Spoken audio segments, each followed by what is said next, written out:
7 फरवरी 2026 की सुबह देश के कई बड़े शहरों की सड़कों पर एक अजीब सन्नाटा पसरा रहा।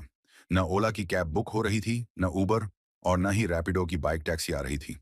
इस दिन को गिग इकोनॉमी के इतिहास में एक टर्निंग पॉइंट कहा जा सकता है, क्योंकि आज देश भर में ऑल इंडिया ब्रेकडाउन का ऐलान किया गया था।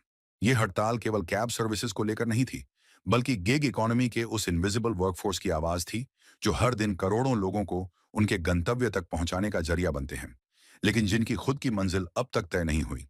इस नेशन वाइड स्ट्राइक की अगुवाई की Telangana gig and platform workers union TGPWU ने, और इसमें Indian federation of A based transport workers IFAT जैसे बड़े संगठनों का भी समर्थन रहा। ओला, उबर, रैपिडो और पोर्टर जैसे एग्जीगेटर प्लेटफॉर्म्स से जुड़े लाखों ड्राइवर्स और डिलीवरी वर्कर्स ने आज सुबह एक साथ अपने ऐप्स को लॉग ऑफ कर दिया। एक कोऑर्डिनेटेड डिजिटल साइलेंस जो असल में एक बहुत बड़ा सामूहिक विरोध था। लेकिन सवाल उठता है, क्यों? इस विरोध की जड़ में है एग्रीगेटर पॉलिसी 2025, जिसके कुछ प्रावधानों से गिग वर्कर्स खासे नाराज हैं। इस नीति के तहत कंपनियों को मीटर बेस्ड फेयर से 50% तक कम किराया तय करने की छूट दी गई है। यूनियंस का कहना है कि इसका सीधा असर उनके रोजाना की कमाई पर पड़ता है।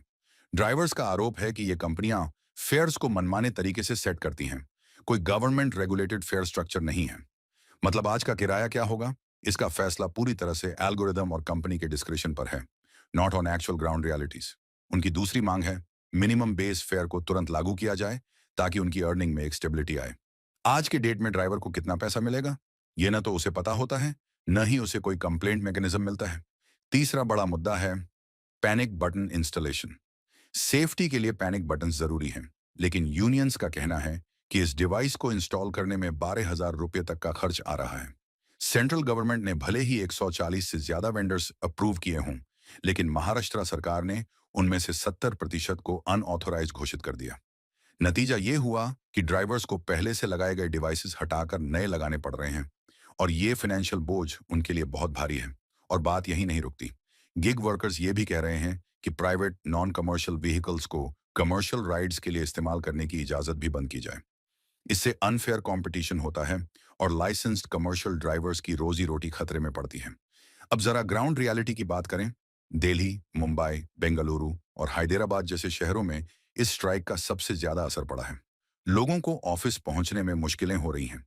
सर्च प्राइसिंग भी स्काई हाई है और ऐप में कैब मिल ही नहीं रही। पब्लिक ट्रांसपोर्ट जैसे मेट्रो, लोकल ट्रेन और बस में भीड़ इतनी बढ़ गई है कि कई जगहों पर लोग एंट्री के लिए लंबी क्यूज में खड़े दिखे। लेकिन यह सिर्फ एक डेज प्रोटेस्ट नहीं है। यह स्ट्राइक उस व्यापक बदलाव की मांग है जो गिग इकोनॉमी में ट्रांसपेरेंसी, फेयरनेस और डिग्निटी को रिस्टोर करे। पिछले साल दिसंबर में डिलीवरी वर्कर्स ने भी नेशन वाइड प्रोटेस्ट किया था। आज कैब और बाइक टैक्सी ड्राइवर्स वही आवाज दोहरा रहे हैं। प्लेटफॉर्म इकोनॉमी का बूम भारत में तेजी से हुआ है, बट पॉलिसी फ्रेमवर्क उतनी तेजी से इवॉल्व नहीं कर पाया। आज का दिन इस बात की याद दिलाता है कि डिजिटल एप्स के पीछे जो लोग हैं, उनके लिए भी कोई एल्गोरिथमिक जस्टिस होना चाहिए।